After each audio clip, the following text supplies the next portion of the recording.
ஒரு தொக்கு செய்யலாம். வெங்காயம், தக்காளி, பூண்டு, அப்புறமா கருவேப்பிலை.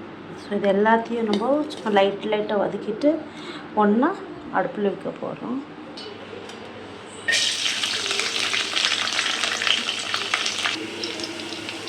அடுத்தது இதுலேயே 2 ஸ்பூன் சில்லி பவுடரு சேர்த்துக்கலாம். நல்லா மூடி போட்டு வேக வைக்கலாம். பார்த்திங்களா, இந்த மாதிரி வரணும்.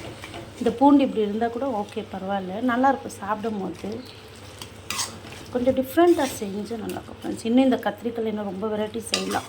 நான் அதில் ஒரு ரெசிபியை உங்களுக்கு நான் காட்டுறேன். இதில் எண்ணெய் போட்டேன். இதில் கொஞ்சம் கடுகு போட்டுக்கலாம், கொஞ்சமாக சீரகம் போட்டுக்கலாம், இதில் கொஞ்சமாக கரம் மசாலா போட்டுக்கலாம் ஃப்ரெண்ட்ஸ். ஃப்ளேவர் நல்லாயிருக்கும்.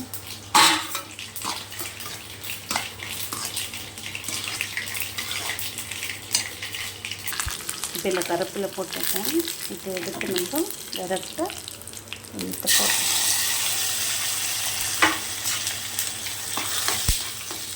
சூப்பரான கத்திரிக்காய் தொக்கு ரெடி. இது சாதத்தில் சாப்பிட்லாம், சப்பாத்தியில் சாப்பிட்லாம். ரொம்ப சூப்பராக இருக்கும். நீங்களும் ஒரு வாட்டி ட்ரை பண்ணுங்க. மற்ற சாப்பாடோடு நான் சேர்த்து சாப்பிட போகிறேன் ஃப்ரெண்ட்ஸ்.